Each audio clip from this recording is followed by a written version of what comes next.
Naam, hujambo mpenzi mtazamaji na karibu katika Mwale Wa Kirk siku ya leo tarehe 16 mwezi wa 10 mwaka 2020. Jina langu ni Cornelius Omuse, mtangazaji mwenza wa lugha ya ishara ni Edith Cross. Tumesalia na siku chache kabla ya kuweza kutamatisha mwaka huu, na ukipita kule barabarani unaona nyimbo za Krismasi zimeshaanza kusheheni katika hewa. Karibu ili tuweze kupasha mengi yaliyojiri humu nchini na katika rubaa za kimataifa. Na tunaanza na habari za humu nchini ambapo Rais Uhuru Kenyatta hii leo ameongoza mkutano wa baraza la mawaziri katika kambi ya Bravo kwenye chuo cha mafunzo cha huduma wanyamapori eneo la Manyani, kaunti ya Taita Taveta. Kwenye mkutano huu uliohudhuriwa na naibu wa rais William Ruto na mawaziri wengine, Rais Uhuru Kenyatta alieleza kuwa ni porojo kwa baadhi ya wanasiasa kudai kwamba zoezi la kupewa zabuni za kutoa huduma mbalimbali za serikali kama vile usajili wa huduma namba, akidai kwamba baadhi ya huduma muhimu za hapo awali kama vile usajili wa wapiga kura na vituo vya huduma namba kote nchini vilitekelezwa na raia wa humu nchini.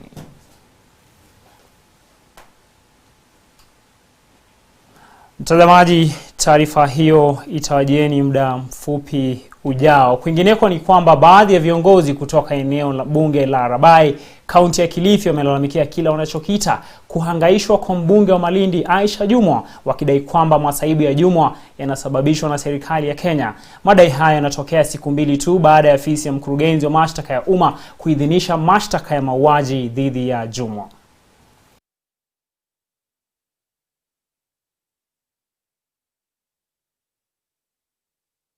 Wakati huo Juma anakumbwa na mashtaka ya ufisadi kuhusiana na shilingi milioni 57 za hazina ya CDF. Viongozi hao wakiongozwa na Mariam Mkumbi wanadai kwamba masaibu ya Juma ni baadhi ya mikakati ya kuwanyamazisha viongozi mashuhuri kutoka Pwani.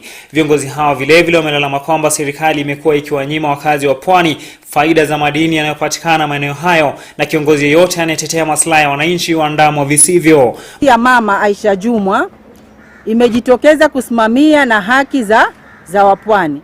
Anasukwa kisiasa kwa sababu ya kusimama na ukweli.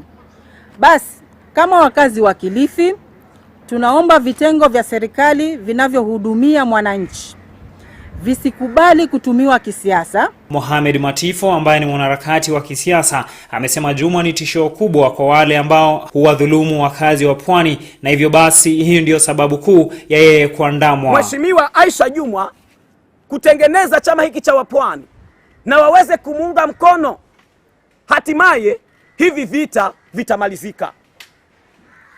Ni uchungu kwa sababu wale wanaosukuma mambo mengi ya kumpiga vita mheshimiwa mama yetu Aisha Jumwa ni Wapwani wetu hapa. Watu 4 wamefariki na wengine 11 kujeruhiwa kwenye ajali iliyotokea katika barabara ya Kisii kuelekea Migori leo hii karibu na mji wa Rongo. Walioshuhudia ajali hiyo wamedai kuwa matatu wa abiria aina ya Nissan ilikuwa inaendeshwa kwa kasi, suala lililosababisha gari hilo kubiringika. Afisa mkuu wa polisi eneo la Rongo Peter Okiring amesema kwamba waliojeruhiwa walikimbizwa katika hospitali ya Rongo kwa matibabu ya dharura.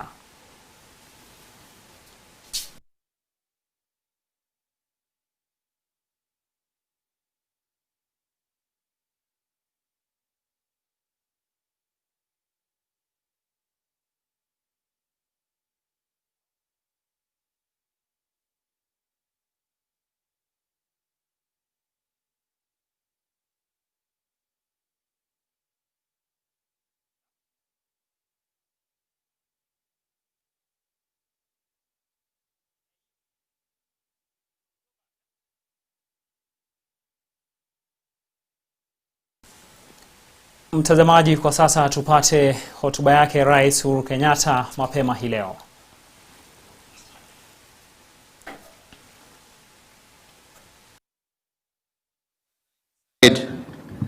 That I wanted this event. I had personally preferred to wait until next year. But after watching and listening to certain individuals speaking out of total ignorance, and I'm sorry to say that must also include some members of the Fourth Estate, And to hear them talk about, I don't know, Germans coming to do Huduma number. I don't know which contracts being signed for I don't know how many billions. So I decided it's important I bring you so that you can meet the Germans. These are the Germans that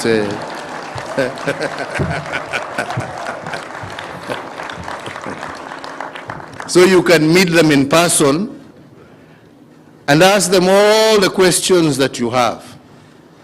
Because it is these brilliant young men and women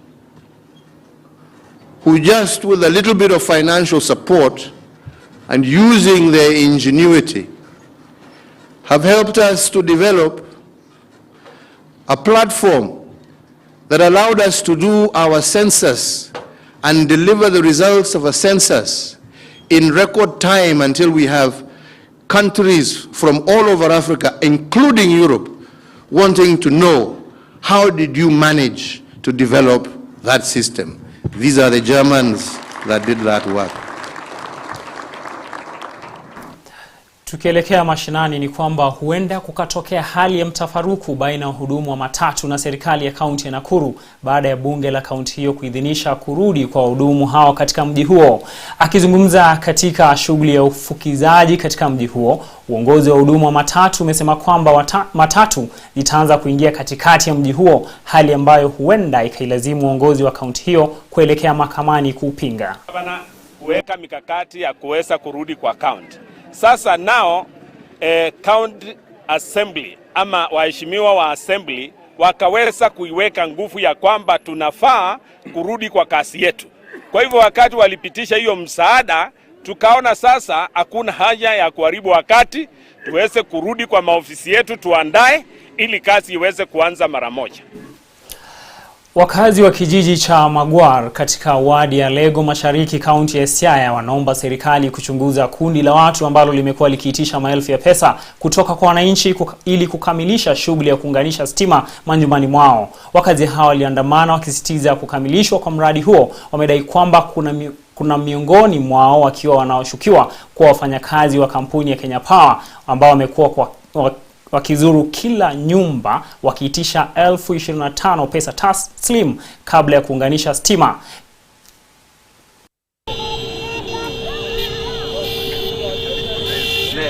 Wakihutubia wanahabari katika maandamano hayo, wanakijiji hao walidokeza kwamba hapo awali waliambiwa kwamba kila nyumba iliyo karibu na mtambo wa transformer zitaunganishwa na stima bila malipo, lakini baadaye mkataba huo ukakiukwa.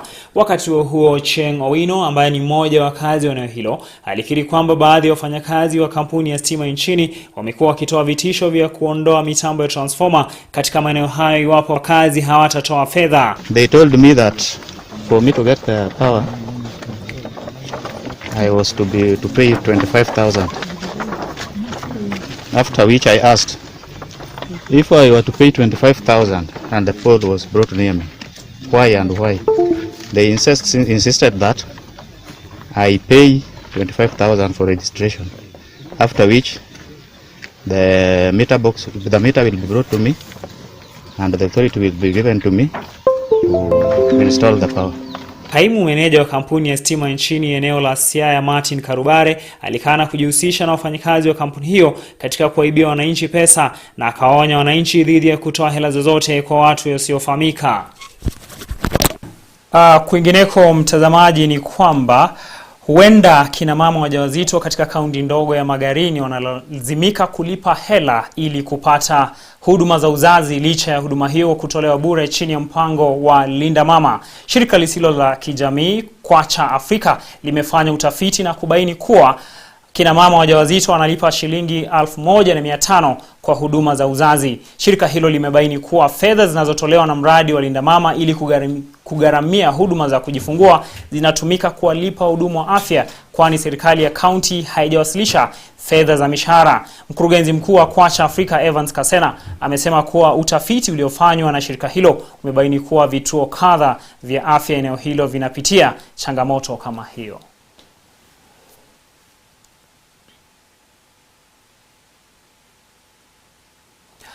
Kwingineko, waziri wa habari na mawasiliano Joe Musheru ametangaza kwamba serikali inawekeza shilingi milioni 100 ili kuwasaidia wanafilamu wa humu nchini kutengeneza filamu zitakazouzwa katika nchi za kigeni. Musheru amesema kwamba fedha hizo zitatumika katika kupanua uwezo wa wanafilamu kutengeneza filamu zaidi na pia kununua mitambo ya kutengeneza filamu. Waziri huyo vilevile amedokeza kwamba serikali inapania kutumia sekta ya filamu kama baadhi ya vichocheo vya uchumi.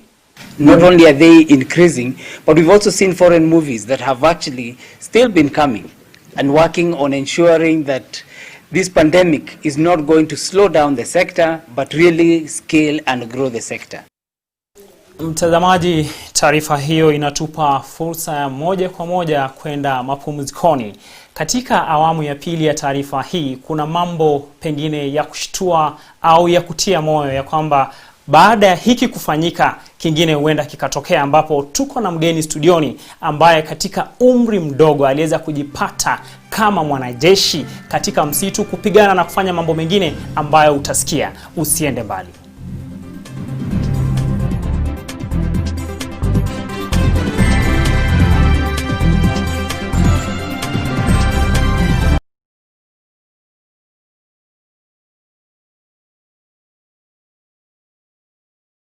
Ukiona sema, ukisikia sema, ukishuku sema. Ripoti tatizo lolote la usalama kupitia SMS 988. Namba yako haitaonekana. Ujumbe huu hautakugharimu chochote. Weka akaunti yako na mtaa ambapo uhalifu unatendeka. Mulika uhalifu. Ujumbe huu umeletwa kwako na Wizara ya Mambo ya Ndani na Uratibu wa Serikali ya Kitaifa.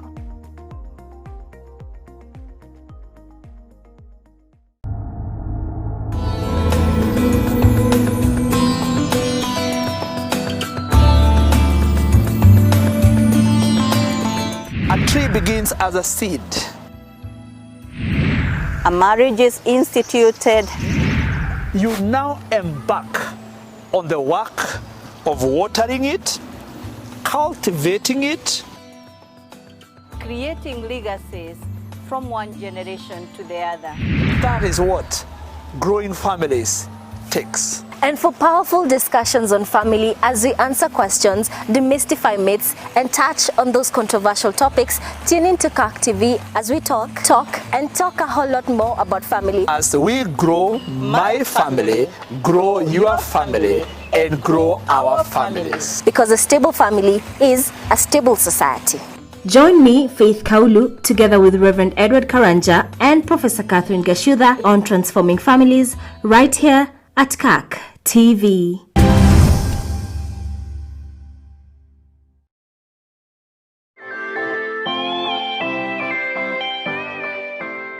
Life is a journey that requires a lot of preparation.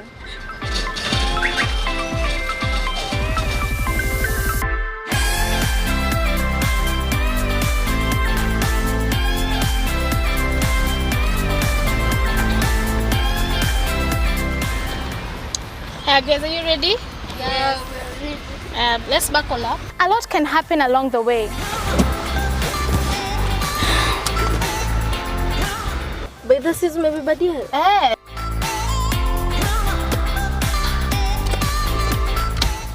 Guy, ni kama sijabeba your deal. Now what will we do? I think we won't go. Yes, sir, because I can't find it. But really, who is in charge of your journey? Beginning this Friday, Youth to Co presents The Journey from 8 to 9 p.m. only on Kirk TV. See you there.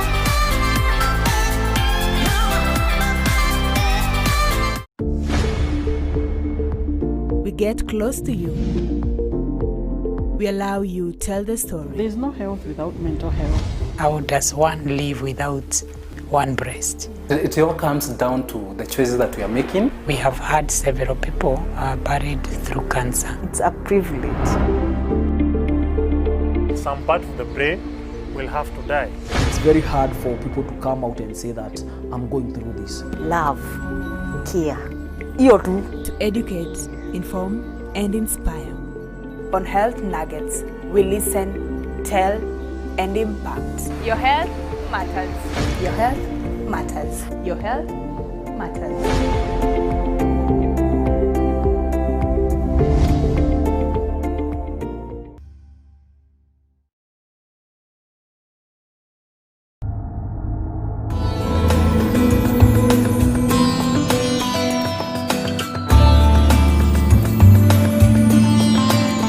A tree begins as a seed. A marriage is instituted. You now embark on the work of watering it, cultivating it, Creating legacies from one generation to the other. That is what growing families takes. And for powerful discussions on family as we answer questions, demystify myths, and touch on those controversial topics, tune in to Kirk TV as we talk, and talk a whole lot more about family. As we grow my family, grow your family, and grow our families. Because a stable family is a stable society. Join me, Faith Kaulu, together with Reverend Edward Karanja and Professor Catherine Gashuda on Transforming Families, right here at Kirk TV.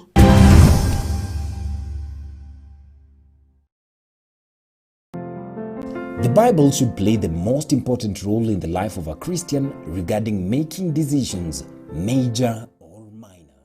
God gave humankind a freedom of choice.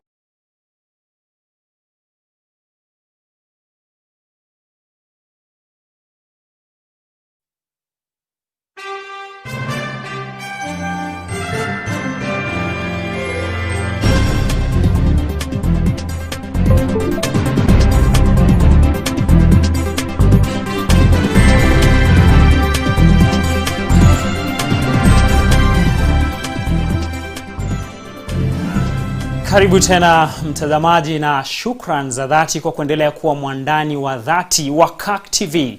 Kama nilivyokuahidi hapo awali ni kwamba mtazamaji, tunapoishi katika ulimwengu huu au tunapoamka asubuhi kutembea, tunakutana na watu mbalimbali. Lakini kuna jambo moja ambalo husalia kitendawili, ni kwamba hatuyafahamu watu hawa wamepitia nini kule nyuma na ni nini wanapitia. Na hii leo tunaye bwana Daniel Wesa Ocheso, ambaye kulingana na historia yake, katika umri akiwa kijana mdogo aliweza kujipata ya kwamba amesajiliwa kwenda msituni kupigana kama mwanajeshi, na baada ya hapo aliweza kubadilika na maisha yake. Kwa sasa anamhudumia Mungu. Kwa hivyo andamana na asili kwa kifupi tuweze kumsikiliza Daniel atueleze jinsi alivyojipata msituni katika taifa la Uganda akiwa mtoto mdogo, na jinsi aliweza kujitoa hapo na maisha anayoendesha kwa sasa. Daniel, karibu sana katika Mwale wa Kirk usiku wa leo. Asante sana kaka. Kwa kifupi tungependa kujua au eleze watazamaji wetu, ilifikia aje wewe kujipata msituni kule ukiweza kupigana katika kundi la waasi? Asante. Unajua shule zilipokuwa sikifunga, nilikuwa naenda kuishi na nyanyangu kule Kakamega. Na video wakati huo 1994-96 hapo zilikuwa ni ngumu kupatikana. Sasa tulikuwa tumezoea kwenda kuona video, na nyanyangu alikuwa ana wapangaji. Sasa tulikuwa tunatoka na vijana ikifika masaa saa 7. Tukasoa hiyo video, lakini siku moja kukakuja watu wakatushika vichwa wakisema wewe nguja tuende utaona picha ya pili. Kumbe tu kujua tunaenda kufanya nini, tukaambiwa kuna box sika hapo tupakie tuweke katika hiyo lori. Tulipoweka box katika hiyo lori, tukapewa chips na soda ya Fanta, tukakula. Hiyo ndio ilikuwa mwisho. Sasa hatujui ilichukua muda gani kujipata katika inji ya Goma ambaye ni Kongo huko. Kwa msitu mmoja mkubwa sana, na ulikuwa ni msitu wa wazi. So tukafika hapo tunamwakiwa maji.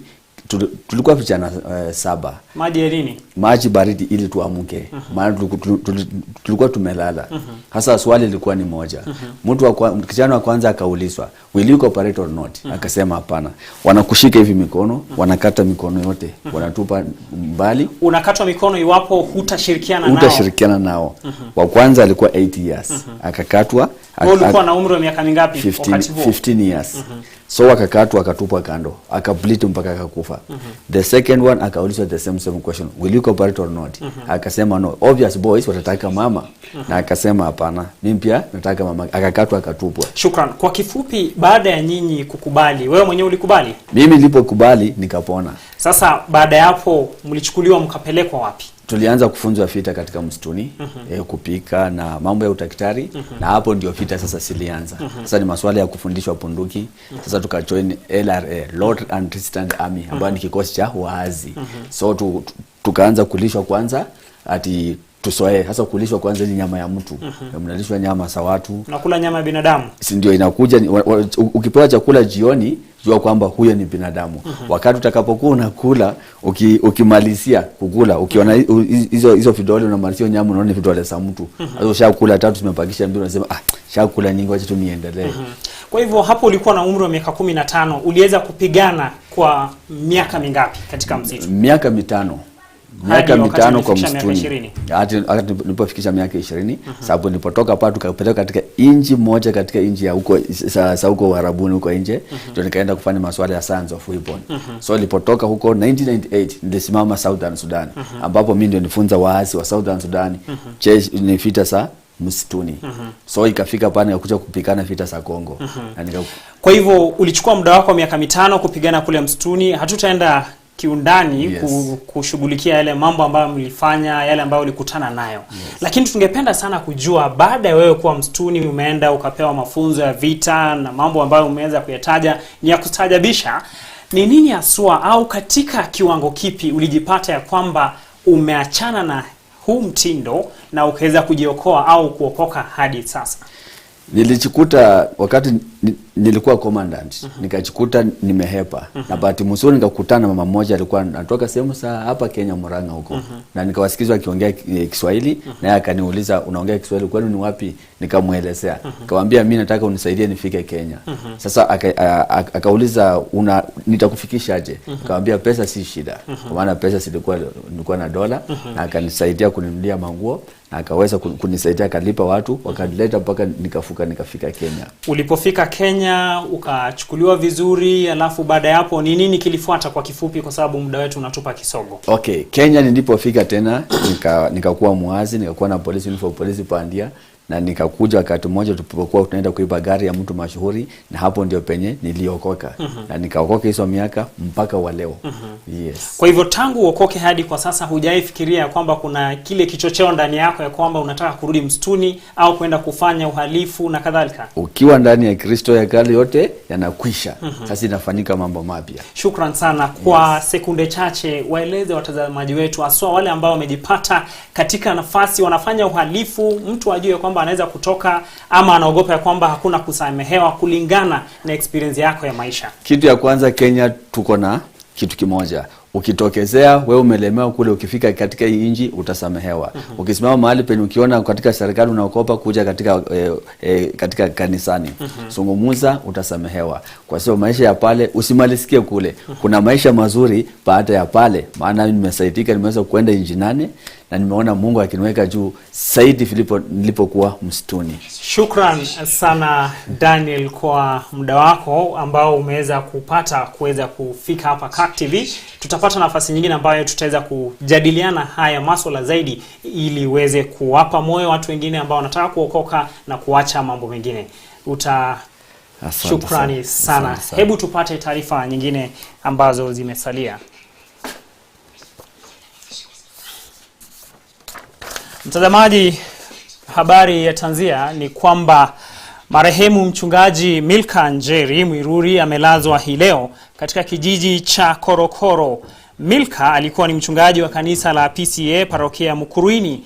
Mwenda zake amewaacha nyuma watoto 3, Martin Ngugi, Emmanuel Ndumbi na Shalom Mwihaki, na mume mmoja mzee John Mwiruri Ngugi. Marehemu Milka aliugua ugonjwa wa saratani ya matiti tangu mwaka 2011 na amekuwa akipokea matibabu katika hospitali ya chuo kikuu cha Aga Khan hadi tarehe 11 mwezi huu alipoaga dunia.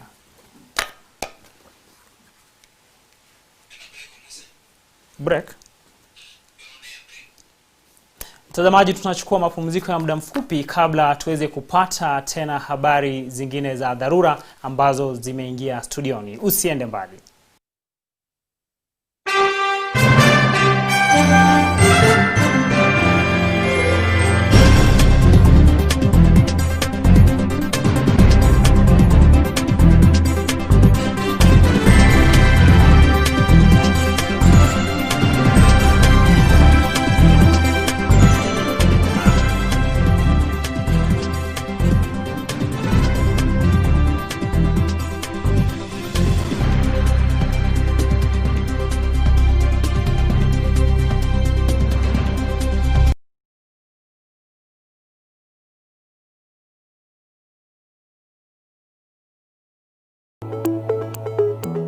PCEA Chogoria Hospital, a faith-based hospital offering holistic healthcare services and training to the community. We are a level 5 hospital offering curative, preventive and promotive health services located in upper eastern region of the slopes of Mount Kenya along Embu Meru Highway in Chogoria town.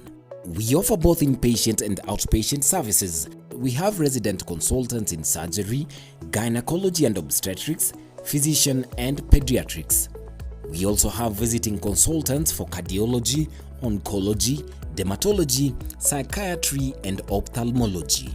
We have an emergency casualty operational on a 24 hours basis, outpatient clinics, surgical including orthopedic, major and minor, medical, gynecology and obstetrics, dental, eye, pediatric, psychiatric, diabetes, nutrition, MCH and FP, palliative and rehabilitation services. Our corporate clinic accepts a number of insurances like NHIF, Britam, CIC, Resolution, Pakis, Equity, Kenya Wildlife, MAKL, AAR, Saham, APA, KRA, KCB, Madison, Kenya Power, UAP and NSSF.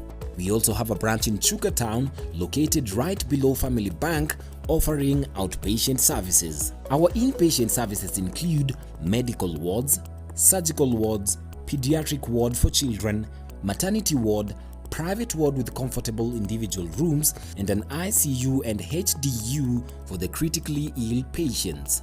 Our laboratory is an ISO certified and operates for 24 hours. We also offer X-ray, ultrasound and endoscopy services. Our specialized services include dialysis services, ICU and HDU,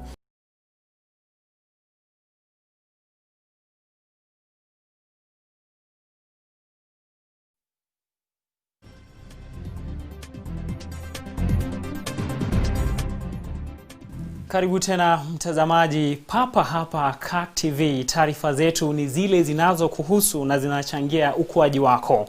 Kwingineko ni kwamba jumla ya wahudumu takriban 30 wa kutoa ushauri na nasaha na huduma za kiutu kwa walioathiriwa na pombe pamoja na dawa nyingine za kulevya wamehitimu hii leo kwenye hospitali ya Kikuyu. Wanafunzi hao chini ya mwavuli wa kituo cha matumizi mabaya ya dawa na mihadarati, wengi wakiwa viongozi mbalimbali katika kanisa la PCEA, sasa watakuwa na uwezo wa kutoa huduma hizo si tu humu nchini bali katika mataifa mengine 90 kote ulimwenguni. Vincent Kerosi na taarifa hiyo kwa kina. Wako huku visa vya matumizi na ulanguzi wa dawa za kulevya vikiongezeka kila uchao na serikali kujaribu kuweka mikakati ya kuvipunguza, jukumu kubwa limeachiwa jamii kwa jumla na vitengo mbalimbali kurudisha juhudi hizo ili kudhibiti hali. Kanisa limeachiwa kiwango kikubwa cha juhudi hizi na leo hii wanafunzi 30 hivi, wengi wakiwa ni viongozi mbalimbali kwenye kanisa kubwa la PCEA, wamehitimu katika kuweza kuwashughulikia kimawazo na kiushauri wale ambao wameathirika na utumizi wa mihadarati. Professional health workers, and they could be drawn from any background, including healthcare.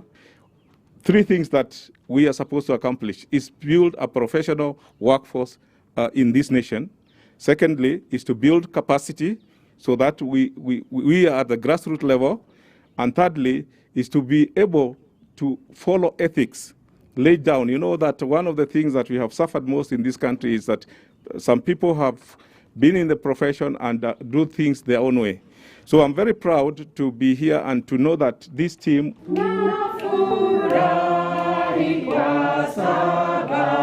Katika hafla iliyofanyika kwenye mandhari ya hospitali ya Kikuyu, ilikuwa furaha kubwa kwa wanafunzi waliopokezwa vyeti hivyo.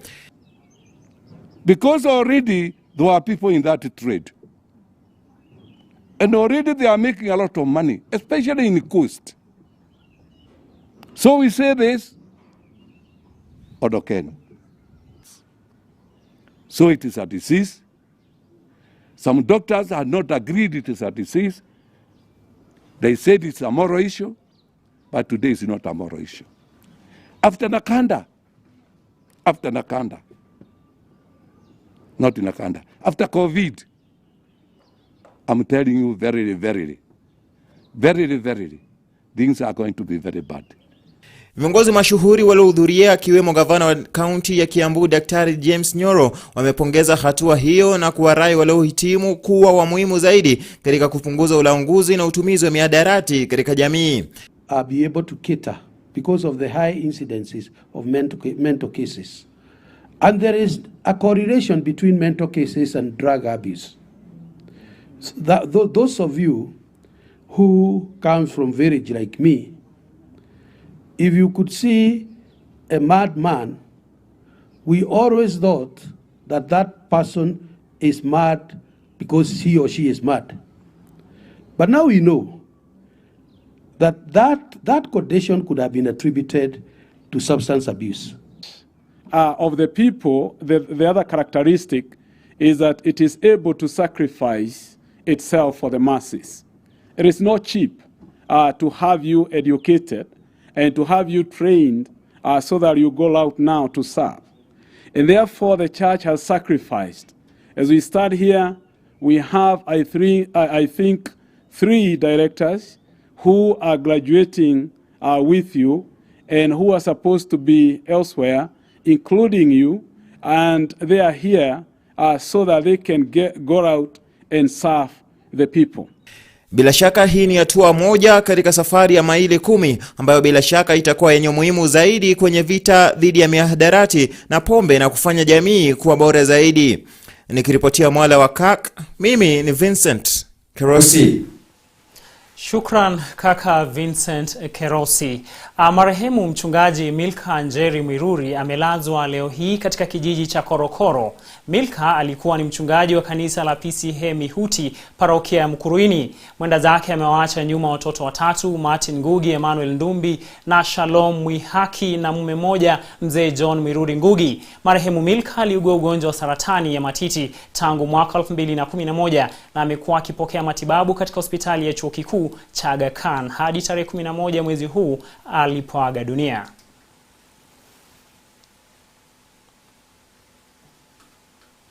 Mtazamaji, taarifa hiyo ya tanzia inatutamatishia makala yetu ya leo. Ijumaa ya leo ilikuwa ni makala ya kwamba yawezekana kubadili kutoka hatua moja hadi nyingine. Tumeweza kuona ripoti yake au maisha ambayo Daniel aliweza kuyapitia, na pia Vincent Kerosi ameweza kutueleza jinsi watu wanaweza kujiopoa kutokana na matumizi ya mihadarati. Shukrani za dhati kwa kuendelea kutazama Mwale wa Kirk. Kwa niaba ya watangazaji wenza Faith Kaulu pamoja na Vincent Kerosi na mtangazaji mwenza wa lugha ishara fundi wa mitambo, hadi wikendi, kuwa na usiku njema.